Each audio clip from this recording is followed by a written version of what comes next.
Now, in terms of the juicing, when we got into that conversation, we didn't really specifically talk about what kind of juice. And I know juice can mean 74 different things to 74 different people. So I have a feeling about what you're going to say in terms of sugar. So why don't you just say it? Because I I'm know. like, ding, ding, ding, sugar. Yeah. So, juices out there that are cold pressed that have apple or pear, in them, they do have, like, you look on the back of them, they're about 18 grams of sugar. So we're really only supposed to have 25 added grams of sugar per day.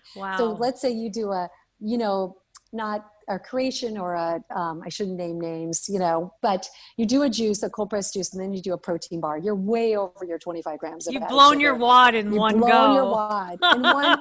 So basically, I am a big fan of like juicing at home, and I know it can be a pain in the ass, but Yes. I just do simple things like cucumber, celery, lemon, ginger, romaine, and then sometimes I'll throw in parsley or cilantro or dandelion greens. But my base is always the cucumber, celery, ginger, lemon, romaine because it's so powerful in itself. And how do you Um, sweeten it or you don't? Are you just I used to don't. it? I cut it with the lemon and the ginger, so that I cuts see. but actually romaine and celery and cucumber don't have a bitterness. Now dandelion greens would be very bitter, and I'm addicted to dandelion greens. I love Everybody them. talks about them. Where do I Oh, even get that? Like Erewhon at or something? Erewhon, But what I need, yes, we have to have a sideline conversation or I have to like put it in my show notes for everyone. Everyone's like, make infusions with dandelion. I'm like, I don't even know what you're talking about. the dandelion greens Nettles. are Yeah. powerful. Nettles are powerful. So Yeah. dandelion tea, nettle tea is really powerful. Okay. It actually is nettle is a diuretic, so it really helps with lowering inflammation. It balances blood sugar levels, but dandelion is so amazing for a liver detoxifier.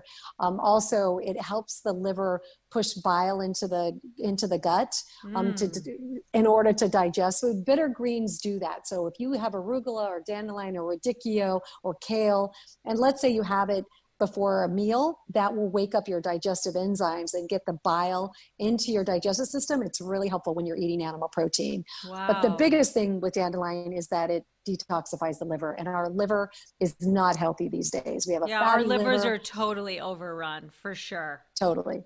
For Yeah. sure. And I know Stress, that because of my blood medication. test. I know the nitty-gritty of it all.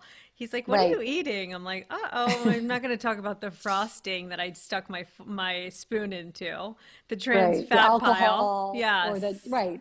Oh, Or the my. sugars or So the bad what's oils. in two things for listeners? What's in the celery that makes it so potent, and how many fucking celery stalks is one drink?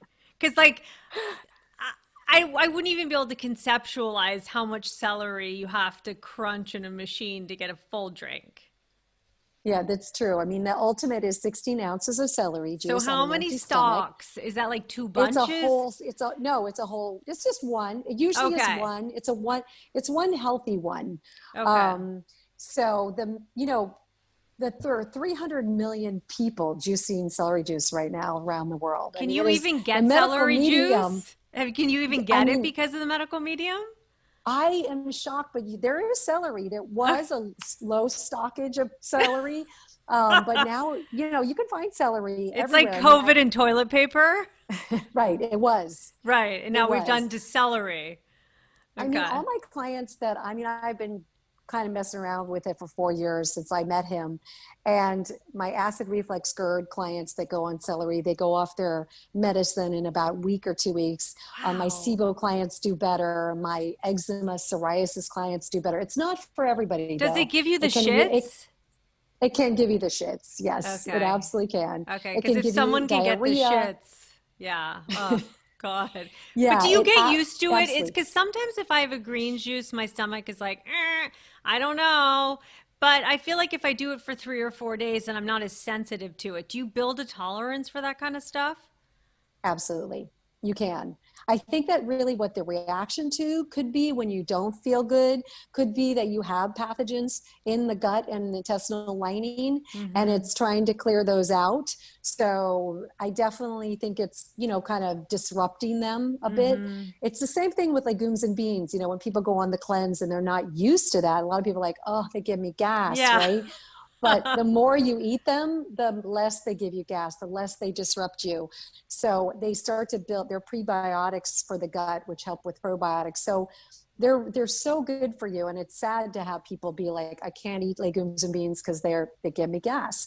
Right. So it's the resistant starch that actually gives them gas. The things that are good for you sometimes can disrupt you at the beginning, but as Mm-hmm. time goes on, they will be less disruptive.